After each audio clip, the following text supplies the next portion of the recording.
Chinese New Year is crazy. It's a day for families to be reunited, for people to be like thankful for what they have and pray for the next year's blessings. It's a serious holiday. I believe everything shuts down in China for like an entire week during Chinese New Year. Yeah, sometimes it's a month of celebration. It's insane. If you've ever done business with anyone in China, for like a week and a half, radio silence. They will not respond to an email. They will not text you back. They will not WhatsApp you. It is a very serious holiday. And just like Christmas, people are typically in good spirits. They're all going to go home, visit their parents, and eat their favorite little dishes. But Jiang Coco, we're going to call him Coco. Jiang Coco. He had other plans. Chinese New Year, he went home to spend time with his family. He watched all the little neighborhood kids set off their little fireworks, and he walked around his hometown taking in the views, the memories of like what he grew up with and all the things he used to see as a teenager. And then he packed his knife and murdered 3 people. He didn't even do it quickly.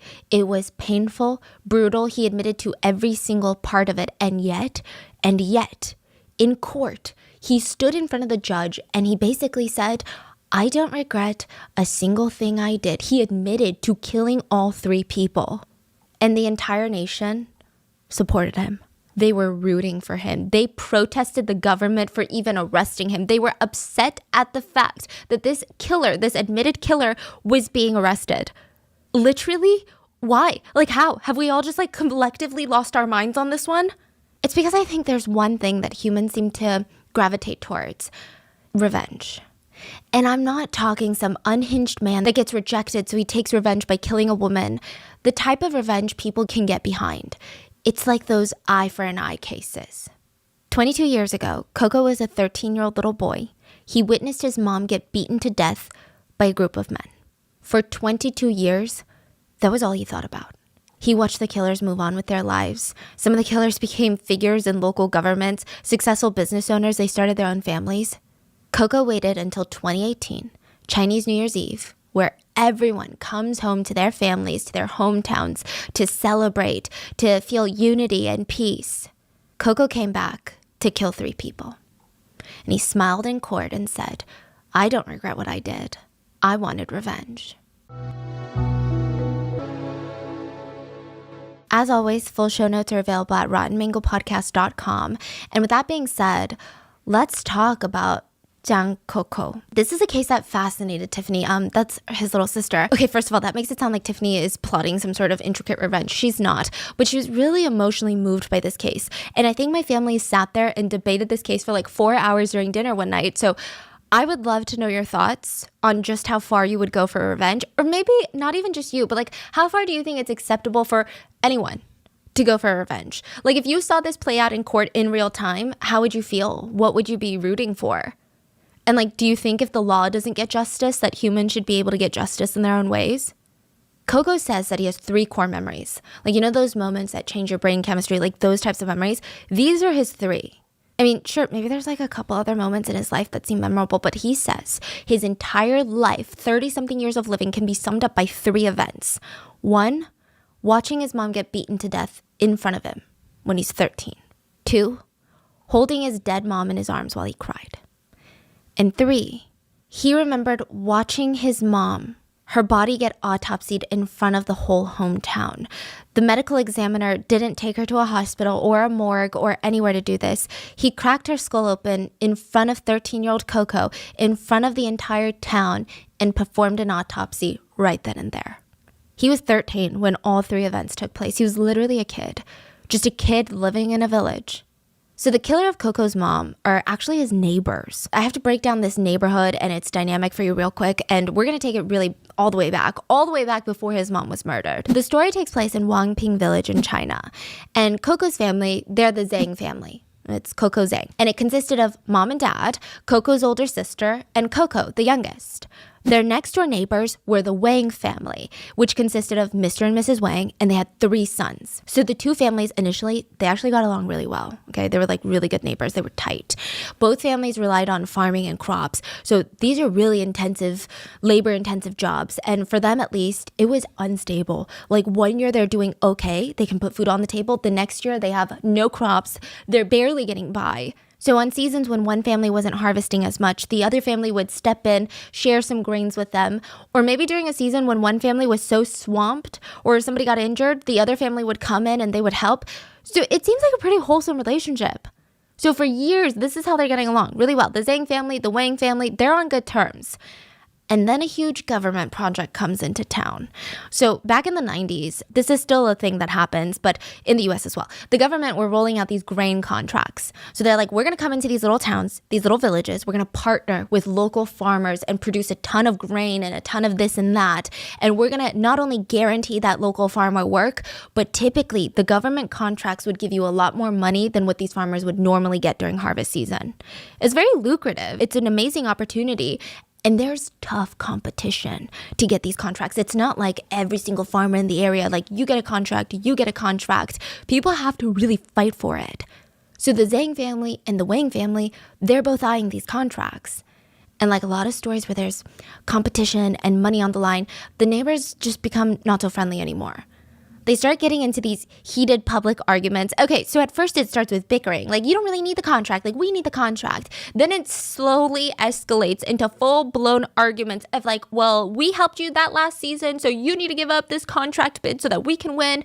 And their relationship as neighbors was just completely ruined. The Zhangs, the Wangs, they hate each other now over this fight for these government deals. The Zhang family they were so upset. But I think they're the type to go home and kind of feel bad. They're heated. I'm not going to act like they're angels and they didn't share a couple bad words and say a bunch of things, but they go home and they're like, maybe I took it too far. Like, maybe that was too much. I mean, we have been neighbors for years now.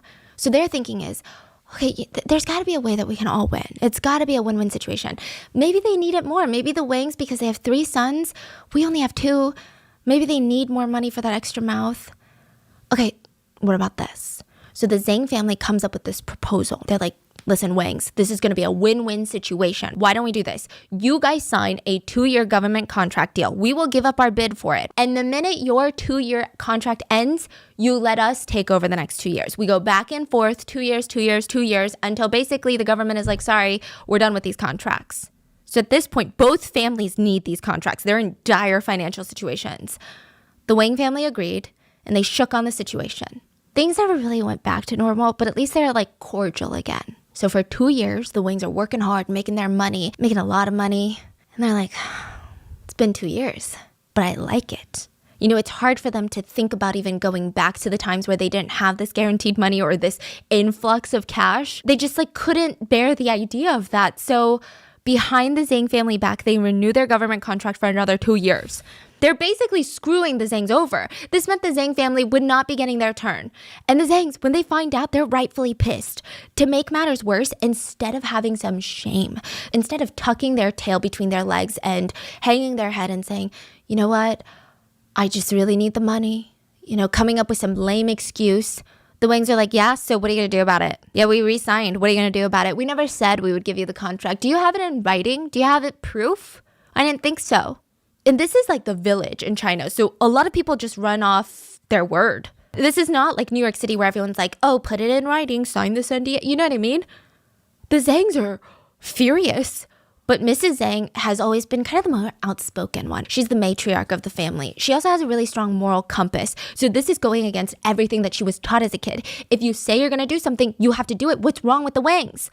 So she would storm over to the Wang family house and she would scream at them, how dare you do this? Like, how could you do this? We had an agreement. How could you do this to our family?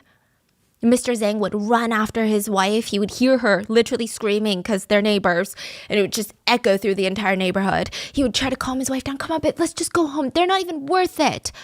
But the Wangs were not helping. Every time she would go into their house or go to their front door in a fit of anger, they would just egg her on. They would scream out the window, what are you barking about? We haven't even made money yet. We'll pass it on when we make enough money. Mrs. Zhang would lose her mind. She would scream back at them like, what the hell did you just say? Villagers would start gathering around to see what the commotion was. And, most of the time, Mr. Zhang was successful at convincing his wife to come back home. Mr. Zhang felt like, there's got to be a better way to handle this. We can't just go and scream through people's windows anymore.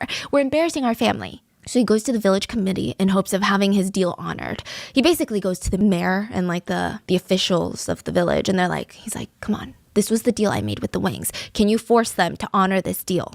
And the committee listens. He's emotional about how his family really needs this. They don't have food. They don't have money. They're barely scraping by. And they listen to him and they say, we think you should drop it, honestly. Like, I think you shouldn't push this issue any further. Just move on with your life.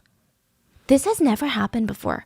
Okay, it sounds like it might happen in like a big mayor's office, a big city. This is a village. Everybody knows each other. The village committee is known for resolving these types of disputes. Turns out the reason why the Wang family was so confident and cocky that they could get away with going back on their word was their eldest son had become the president of the government management office. Basically, he had a lot of sway with the village committee. And with that, he forced them to ignore the Zangs, and that's what they did. So the Zhang family, they hate the Wangs even more now. Not only are they disgusting for going back on their deal, but they're greedy, manipulative liars, and on top of that, they're corrupt and using their power to get rich and screwing people over. Coco's mom went around yelling about how the Wangs were evil. Like literally every neighborhood stop, she's going yelling about how they're evil. So fast forward to August 27th of 1996. Coco's mom took her 2 kids down to the river to wash their clothes. On their way back, they have to pass the Wang family house. And Coco's mom I don't think she necessarily had the intention of starting a fight. And this is just one version of the story. We're going to get into another version later. But the second son of the Wangs happened to be squatting by the Wang family front door. He was maybe around 20 years old at the time. Keep in mind, Coco's like 13. So Coco's mom is walking past the Wang family house. And she's like, you know what? Why the hell not? So she spits at the second son. She doesn't really spit on him, just at him. The spit lands in front of him on the ground. And he gets up and he screams at her, what a fucking crazy lady. At this point, Coco's mom had already walked past the Wang house. But when he's screaming at her, what a crazy freaking lady, she stops in her tracks, makes a U-turn, and it's like, what did you just say? She starts marching towards his face, and she gets in his face, and she spits on him. This time it lands on his jacket. The 20-year-old responds by slapping her across the face. So Coco's mom, she freaks out, and a full-blown fight ensues. Coco's mom and the 20-year-old are in a physical altercation at this point. Coco's older sister runs home to grab their dad, Mr. Zhang, and the Wang family, they hear what's going on. It's like right at their front doorstep. They rush out of the house. Now, Mr. Zhang and the whole Wang family members are trying to break up this fight. Or at least that's what they're trying to do initially. Because as they're trying to pull Coco's mom away and as they're trying to pull the 20-year-old away, they start having words with each other. They're like, well, if your wife didn't do this, they're like, well, if you didn't do this. And instead of breaking up the fight, we get all these like mini fights breaking out. Mm-hmm. It's just pure chaos. It's like a full-blown brawl between the two families now. Coco's mom was getting the biggest of the beatings though, because compared to the 20-year-old that she's, quote, fighting, I mean, she doesn't stand a chance. So when she sees the youngest Wang son coming straight at her, she's like, I'm about to get jumped by these 2 kids in their physical prime. So in the heat of the moment, she's probably scared. She grabs the iron bar that her husband had brought and she starts waving it. She's like, stand back, stand back. And she's frantically waving it and it hits the youngest Wang son twice on the head. Coco remembers Mr. Wang screaming at Coco's mom, kill her, kill her. And in the chaos, it's not really clear. It's going to be debated later. But one of the Wang family members pulled out a wooden bat, starts waving it around. And you just hear these like crack noises. Coco's mom was hit on the head with the bat. She fell over to the ground and she had blood streaming down her nose and her mouth. She was motionless. It was just all of a sudden chaos, chaos, chaos, and then silence. The Zhang family immediately tried to help her back up, but she's not responsive. The Wang family, I guess they sense that something is very, very wrong because they just stood there frozen and silent. They don't even try to help. Now, a little bit of context for what's about to happen. They live in a village. They don't have cars. They can't really call an ambulance because that would cost a lot of money. Like, imagine how much it costs here. It's going to be a million times worse. The closest hospital is like a few towns over, and it's not even a big hospital. The Zangs are yelling at the Wang family to call a car for them to take her to the hospital. The Wang family, they're standing there, they're like, no, that's not our responsibility. So Mr. Zhang ends up leaving his wife and kids laying there in the Wang driveway, and he starts running towards the head of the village. So kind of like a mayor. And he can't even catch his breath. He's explaining the situation like, we were over there and they're fighting us and then they hit my wife on the head and now she's down and we need to go to the hospital. And the head of the village is like, hold on. What? Okay, let me go over and see what I can do. He goes over and the Wang family are like, why? Why do we need to call her a car? Our son was hurt too. So technically, if you want to do that, the Zhang family needs to call us a car to take our son to the hospital. Is that what they want to do? But the mayor is like, yeah, well, the key difference is that your son is standing and coherent. Coco's mom is bleeding from her mouth and nose and is laying motionless on the ground. So with the urging of the village head, the Wang family, they begrudgingly, did not want to do this, called for a car for them and sent her to the hospital. She was pronounced dead at 10 p.m. that night. The hospital that they went to is a couple towns over, but it's just another small village. It's not a city, so it's this tiny little hospital. And once they pronounced her dead, they didn't even have space to keep her body. So they released the body to the Zhang family that night. It's not really standard for them to do autopsy, even when someone's death was clearly a beating. So they release her body, and the Zhangs are broken. They don't really know what to do. Mrs. Zhang was kind of the matriarch of the family. She was the glue that kept everyone together, and now she was gone. So under all of this emotional distress and grief, they bring Mrs. Zhang's body to the front of the Wang family house, and they demand justice. So imagine Coco and his whole family. Coco's sitting there in front of the Wang driveway, holding his mom's dead body, while his dad is crying and screaming, do something. Villagers were gathering around. The Zhang family reported the case to the police. And because of this, and this part is so wild, but the police hired a forensic expert to go to the Wang house to check up on Mrs. Zhang's corpse. And because they're in the village, they can't transport her body back to the hospital. The village committee can't afford it. The Zhang family can't afford it. It's impossible. The forensic expert just performs an autopsy right then and there. They don't even force the other villagers to leave. So the whole village is just watching an autopsy in real time. I don't know why they did that. Coco is just there watching. The forensic shaved off all Mrs. Zhang's hair, used a towel and hot water to clean her scalp, cut open her scalp, and looked inside. Nobody tried to give this woman any privacy. Not a single person was like, everybody leave. Nobody, not even the kids, were told to go to another room. 13-year-old Coco literally watched his mom get autopsied. They just proceeded to saw her skull right open and close it back up after. During all of this, the villagers were crowding around, and the forensic experts stated publicly the results confirmed that Mrs. Zhang's death was caused by blunt force trauma to the head, most likely from a wooden bat. So that night, 3 members of the Wang family were promptly arrested. Mr. Wang, the father, the second son, and the youngest son were arrested. They were all taken into police custody. But after their interrogations and after the police investigations, the police said that the youngest son was responsible for killing Mrs. Zhang. This is where it gets weird. Okay, so the Zhang family, remember, yes, it was chaotic, but we distinctly remember that it was the second son that was waving the bat around towards our mom. And we remember this. It wasn't the youngest son. But the police are shutting down the Zhang family. Just let it go already. The youngest son already confessed to being the one that hit her on the head. What more do you want? The belief that the Zhang family held was that the second son was the one responsible, but because he was 20, he would be charged as an adult for murder. The youngest son was still a minor. The Wang family made it so that the youngest son would go down for it, and he would still have to go to jail, but the sentencing was so infuriatingly light and lenient. He wasn't even charged with murder. Because he was a minor, he was charged with intentional violence, basically assault. And the judge said because Mrs. Zhang started the fight by spitting on the family member, the youngest son's actions were not as heinous and premeditated. He was only sentenced to 7 years in prison. The Zhang family immediately tried to appeal the sentence. They demanded funeral fees, emotional damages, child support, death compensation from the Wangs.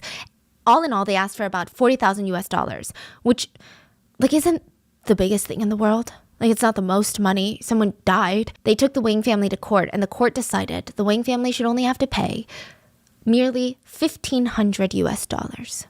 That barely covered the funeral. They lost their mother, and all they got was $1,500. 活活打死了，拿去卖了，就给他1500块钱。假如说我们张家人把他们打死了，给他们1500块钱拿去卖了，做纪念刀，他们愿意吗？我妈死了22年，我们真的掉了22年的眼泪，死了22年，我们伤心22年，掉了22年的泪。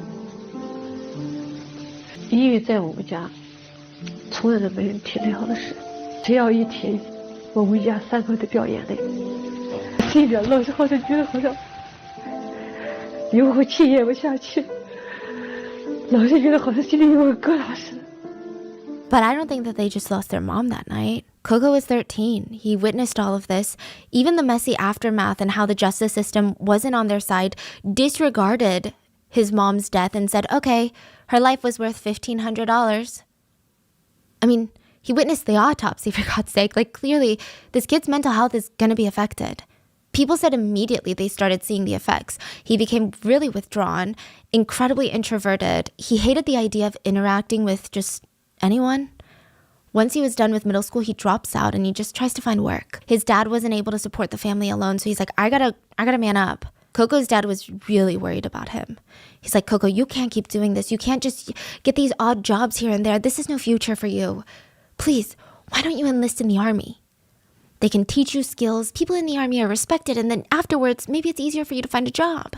So Coco was in the army from 18 to 20 years old, and he was a remarkably great soldier. Like, all of his comrades and his commanders said just really good things about him. He was so good to the point where in the beginning, his commander sat him down and was like, what made you join the army? Coco was very transparent. He said, sir, I want to train myself so that I can get revenge for my mother. Whoa. The commander's like, what? So they sit down and he tells him everything. And his leader was very sympathetic. But he warned Coco, like, these thoughts of revenge, they never end well. This is so extreme. I know you're young, but I think you should try to change the way you think. So for the next 2 years, the commander kept in close touch with Coco, trying to slowly get him to change his thinking about wanting revenge and maybe even think about his own future and what do you want after you leave the army? And for a moment, Coco second-guessed his plan. He thought, you know what, maybe my leader is right. Maybe the best revenge is success. He dreams about going back to the village, working with his dad to renovate the house, build a second story for their old family home. Maybe Coco could get a job, work his way up, he would be successful.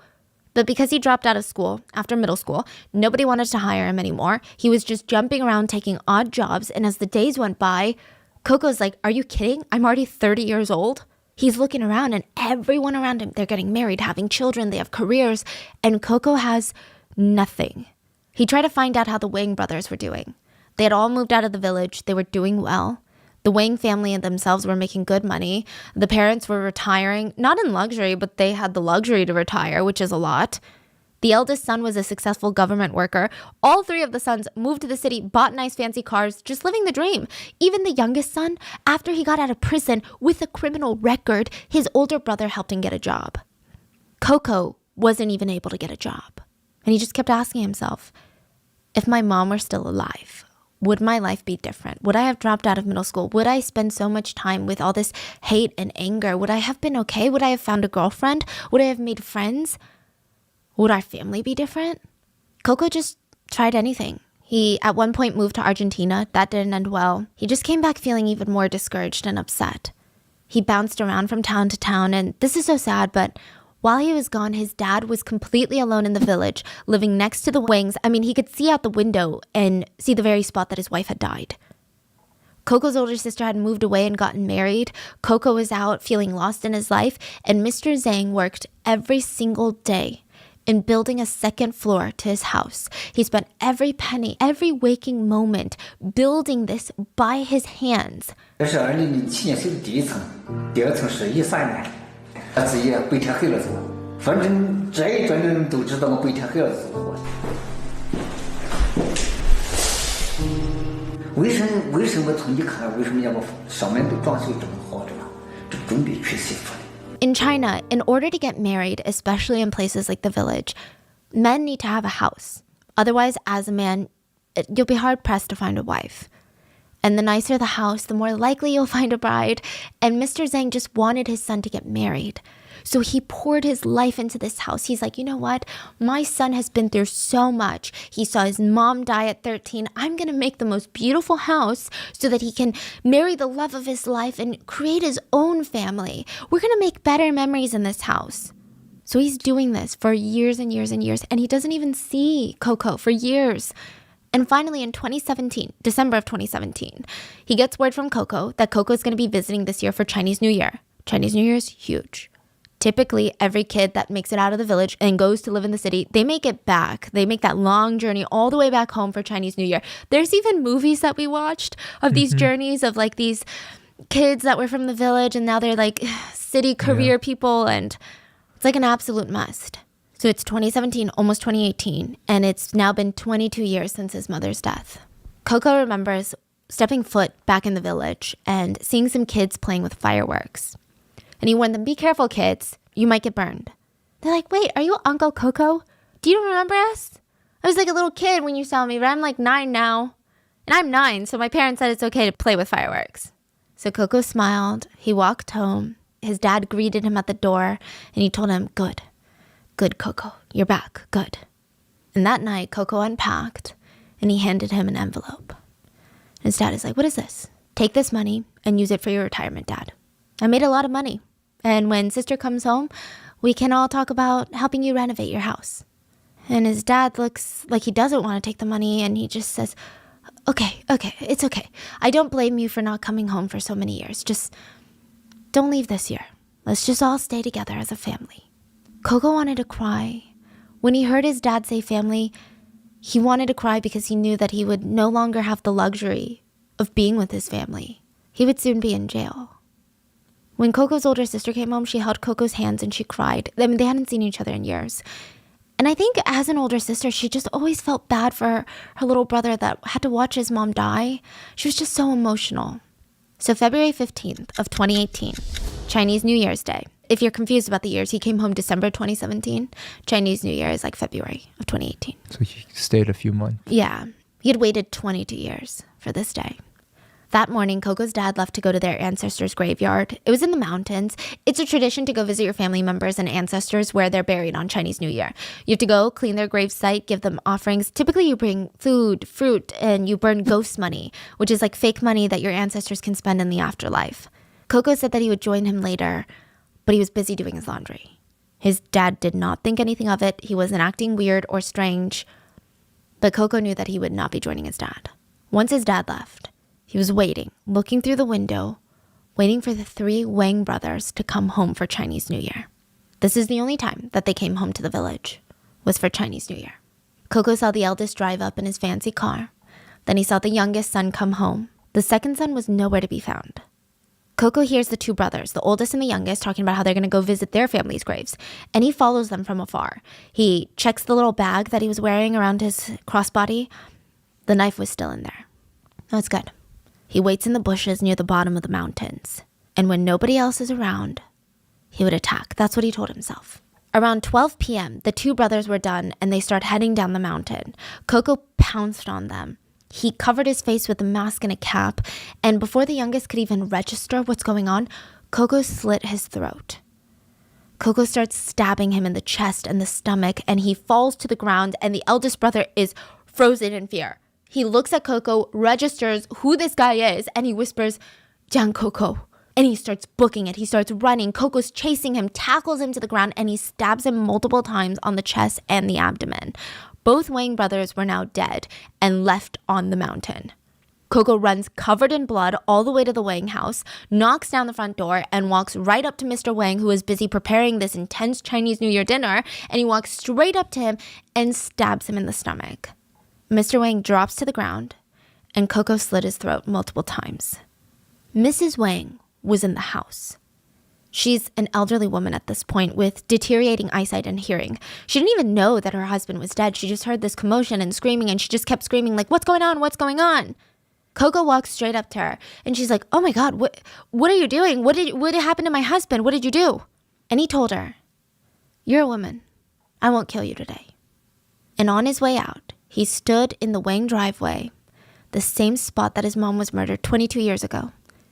And he lit the oldest Wang brothers' beloved car on fire. He had just taken the lives of 3 of the Wang family members. And now he stood there, watching it burn. According to villagers that saw him that day, they said Coco kept muttering, I finally did it. Finally got my revenge. It's a pity I couldn't get the second son. The villagers discovered the Wang brothers' bodies fairly quickly, and You know, there's a lot of foot traffic up and down the mountain because that's where a lot of the graveyards are. And through witness statements, the police knew that they were looking for Jiang Koko. I think most people assumed that he was on the run, that he was long gone from the village at this point. Even Coco's dad thought that. He ran all the way back to the village, back home, because he heard Coco was in trouble. He thought Coco had been in some sort of fight. He had no idea that Coco had just committed triple homicide. For 2 days, nobody could find Coco. Then he would just walk into the police station and turn himself in. Coco never had any intention of fleeing, escaping, or getting away with this. He said he waited 2 days to turn himself in because it was Chinese New Year and there's a lot of fireworks. And he just wanted to see fireworks one last time. Later, he was asked what he did the last few days, and he said, I wanted to turn myself in immediately, but I wanted to watch the fireworks and just take a few walks. I walked to the lake, I threw my knife in there, and I slept on the grass the entire night. I tried to sleep. It felt really peaceful, but I didn't really fall asleep. The next morning, I walked along the river until about maybe 1 p.m. I walked so long that my feet hurt. I wanted to go back and visit my dad one more time, but when I walked home, I heard a lot of people talking, so I ran off. After that, I went to go visit my mom. It was cold that night, so I slept by an ATM machine, and then I turned myself in. The police asked, what happened when you went to visit your mom? He said, I kneeled at her grave and I told her, Mom, I did it. I got my revenge for you. And he said in that moment, on his mom's grave, on his knees, he felt like all that pain and anger and hatred and resentment that had been slowly poisoning him and killing him from the inside, it was just gone. And he turned himself in. He said, in the past 22 years, maybe if Mr. Wang or any member of the Wang family had come to apologize, or maybe I could have lived a life worth living, maybe I could have gotten married and had kids, then maybe this tragedy wouldn't have happened. So he's being very open and honest with the police, but the police would later be a bit shady. We'll get to it. Coco's older sister almost fainted when she learned of what he did. After his arrest, the surviving Wang brother, the second son, came out to say that this killing is not a revenge killing. He said he didn't kill my family because he wanted to avenge his mother's death. Besides, my little brother was the one that hit his mom on the head. So again, he's just like bringing it back to his little brother being the culprit. He's like, oh, now that everyone knows about what happened 22 years ago, just so you know, it wasn't me that hit his mom. Even if he says it was. Mr. Zhang was interviewed and he said, it was the second kid. It was the second Wang brother. The second son was holding a bat and from the back he hit her head. The interviewer asked, where did it happen? Mr. Zhang pointed on the ground in the area where his wife was killed. And you saw the second son was the one that hit your wife? Yes, the second son. The second son hit her. What happened after he hit her? He hit her and left. January 8th of 2019, Coco's trial began. It was a really quick trial in the sense that the evidence was there, the killer admitted to it, the judge sentenced him to death almost instantly. Which, side note about this trial, the prosecutor tried to reject Coco's admission that he did this for revenge. The prosecutors argued that Coco did this because he was unsatisfied with his life and society.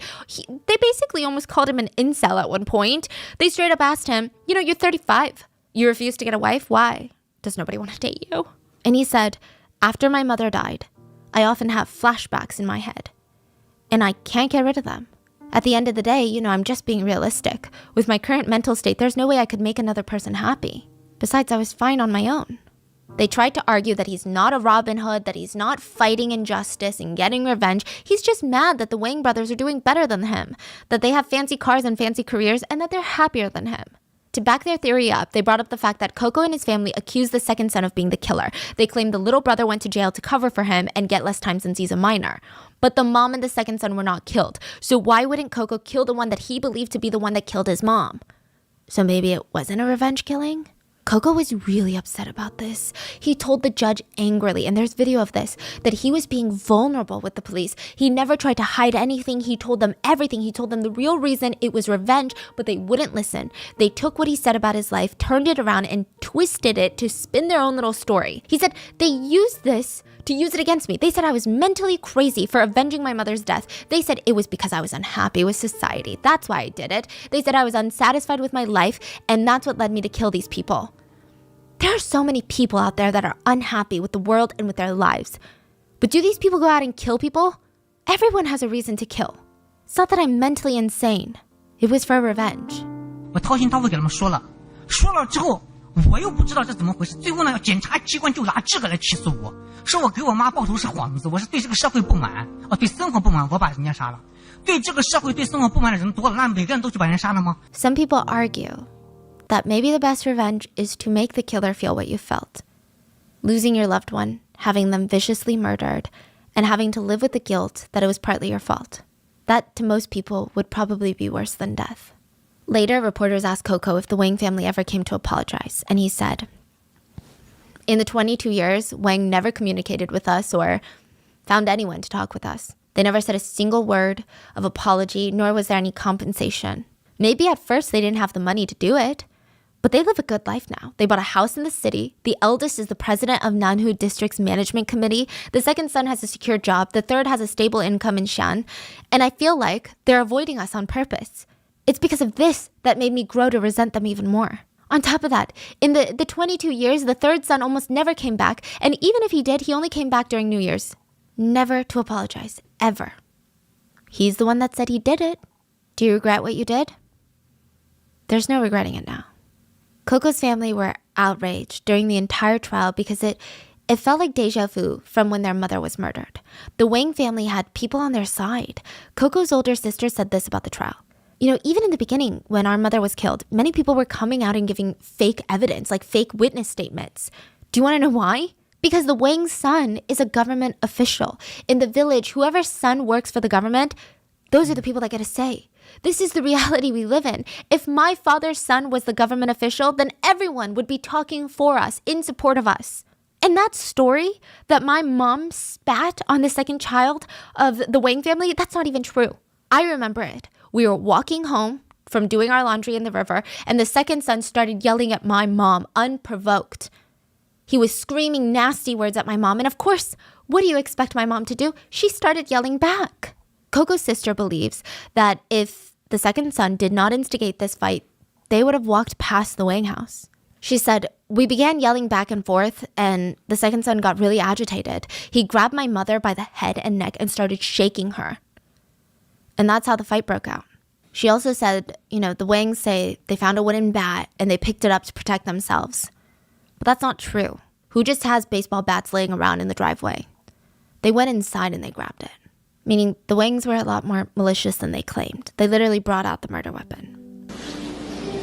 我也不希望他报仇，我知道报仇没有什么好下场。如果他这辈子要不报仇，说不定有一天娶个媳妇，有妻有子，热热闹闹还是一家人。 The judge said he didn't really care. Coco was getting the death penalty because of the fact that the triple homicides were premeditated and incredibly brutal. Coco's attorney immediately filed for a retrial, stating that Coco had immense mental health issues from his mother's murder 13 years ago. And this is a really sad part. Coco's dad was trying to borrow $15,000 US to try and get Coco examined by these experts in mental health. For some reason, he wasn't really given a mental health screening. Like, the family would have to pay out of pocket for it, and to the tune of like $15,000. That encompassed like the legal help, the medical exams. I mean, the system really does keep failing Coco in this one. So Mr. Zhang visits his son in jail, and he's trying to encourage him. He promises his son, "I'm going to get you out of here. I heard that with $15,000, we can get you tested, and we're going to fight for you to live. You can get a life sentence, or maybe one day you could even get out." Coco was mad. He looked at his dad and said, "You're being dumb." So think about it from Coco's perspective. He's not just being this kid that's like, "You're dumb, Dad." He had given his dad his entire life savings because he knew his fate. He accepted it. He knew this was the consequence for what he wanted to do. The last thing he wanted was his dad to spend money or borrow money or put himself in danger for money for him. He told him, "Don't be stupid. You're stupid. Don't do this." And he said, "If you're going to keep talking like this, I never want to see you again." 他说你为什么接受啊？你真笨！我说你服了，我说你在这那个管道的时候，听说15万给你开鉴定，可以说给你判一个有期徒刑或者是无期徒刑，可以待着知道。我一说，我不跟你说了，你别说了，我真笨，知道吗？ And I know $15,000 sounds like a lot. And it is, but just to show you how impossible it was for this family, Coco's dad was interviewed, and he said that all of his life's work and basically his net worth was lined up on this wall right now. and you just see these bags of grain. He said, I can sell every single bag of grain on this wall. I'll maybe make $300. This is my life's work. This is my food. This is all I have. He said, maybe I could go and get some oil from these grains, press them, get some rapeseed oil. That would get me an extra maybe $200. $500 is a drop in the bucket when you're talking about 15 grand. He asked the interviewer, I'm 70. Even if I work the rest of my life, do you think I can make $15,000? How can I make $15,000? 我这一辈子，我都马上70了，我还能挣到10万。我基本打工工作能挣10万，都是这2事，对吧？干地方，一斤能卖2000来块钱。手电厕所使用就是个几百千块钱。 The second trial took place April 11th of 2019. His lawyer tried to argue that he was mentally unstable from his mother's death and that the revenge was actually human instinct. So this is actually a very interesting defense, but he argued about the literary classics. It's very interesting. I don't think I've ever heard this. The defense attorney starts talking about books like The Count of Monte Cristo, like Hamlet. And it's this... The Count of Monte Cristo is the story of a man who was in prison for a crime he didn't commit. There were these jealous colleagues and corrupt prosecutors that made sure that he was supposed to rot in prison. And while he was locked up, he starts plotting his revenge. And it's just this really complicated journey. It's a complicated human journey of seeking revenge. It's the process of, you see this man lose his kindness and lose his positive outlook and his trust in humanity, and he's just so hurt, and you almost see him transform into a villain of sorts. And then he slowly starts realizing, at first he's like, no, I'm doing the right thing. This is human nature. Justice and revenge, they're the same thing. He almost felt like he was doing God's work because every bad crime needs to have a consequence. And then slowly you see him realize that he's the villain and that throughout his whole seeking of revenge, he hurts a lot of innocent people. And so the lawyer brings this up and he says, think about these books, these literary classics that everyone around the world has read, The Count of Monte Cristo, Hamlet, Shakespeare, they're all centered around revenge. And that's because the human instinct is to want revenge. And I'm not saying that my client was right, but that's what makes humans human, and I think that we need to take this into consideration when we sentence him. I think this is a very fascinating defense. I don't think it's one that I've really ever seen, so it's just interesting. What do you think of it? Do you think the lawyer is just doing what he can with what he's working with, or do you feel like it makes sense? So the lawyer told the judge that these things should be taken into consideration, and please give him a chance. At the end of the retrial, Coco was still sentenced to death. The second trial was live streamed. It had 2.5 million viewers. 认定你犯什么罪，给你判处什么刑罚？判故意杀人罪和毁坏财产罪判处死刑。合并执行死刑。是。And when he was sentenced to death again, the entire country went nuts. They were upset at the government for such a harsh punishment. They argued there were people out there that killed for fun for no reason at all, and they got less time. Netizens went wild for this case. They commented on court live streams, on posts, on blog posts, on threads. They said, apologize? Why is the judge asking him to apologize? He was forced to do this. This man is a hero. Another person wrote, seeing his own mom get killed, I don't think revenge is ever too late. I support him. Watching your mom get killed at a young age, that trauma is something you don't just wipe away. Someone said, in my eyes, he's innocent. Another person called him a hero, and someone said, even though the consequences are huge, in a world that's unfair, you can only use unfair means to get justice. Someone said, he was in the army. Nobody had any bad things to say about him. For our country, he raised his guns, and for his mother, he raised his knife. His youth was given to the country, and his life was given to his mom. From what I could find, majority of people were in support of Coco. I mean, of course, in varying degrees. Most people were like, okay, this is very sad. I don't think he should be executed. No one is saying let him free. Most people were saying he should serve time, but these things should be taken into consideration. Like, do we really need to execute him? But there was a small group of people that believed technically the punishment fit the crime. He took a life and now he must give his. Now what's interesting is that started a whole new conversation of, you say that regular humans cannot get justice and take a life for a life, but why is the government allowed to do it? So all these people that were in support of the government's execution, the death sentence, they were saying, Coco took a life, he must now give his life. And the netizens that support Coco are saying, that's what he thought too. They took his mom's life, so he took a life. So why do you agree with the last half but not the first half? How can you say the government is doing the right thing and not say that he did the right thing? It's hard because if you really try, you can see so many sides to this, and it's just so messy. Despite the anger from the public, the court stood their judgment and they executed him. And in China, they moved very quick. He was sentenced to death, and July 17th, 2019, he was executed. So a little after a year after committing his crime. He had 2 trials and then executed. His last words were, "Dad, it's okay." So, yeah, he was comforting his dad to the end. After his execution, the Wang family's surviving son, the second son, said, "Even though Coco is dead, I don't feel happy at all. There's no winner here. His death isn't going to bring back my 3 family members." Meanwhile, Coco's dad... So Coco was cremated after his execution, and his dad refused to take back his ashes. He said, "I don't want his ashes. Leave it at the government's place. This case is unjustly accused, unfair, and I'm not convinced that this is the right thing to do, so I'm not going to get his ashes." A lot of people speculate that his dad was also not ready to face the truth, that his son was gone now. The government kept calling him to ask him to take back the son's ashes, and he kept refusing, so they eventually threatened him. They said, "I'm going to throw his ashes away." Coco's dad said, "Throw it away then. Do what you want to do. Throw my son into the river and let him travel around the world." In the end, Coco's friends went and got his ashes and gave them to his father. They went to the mountains and buried him. No ritual, no ceremony, no funeral. Coco's dad said, "There was no funeral, so this way it's as if my son never died." Coco's dad visits him often, and he says, "I feel really sad when I come up here.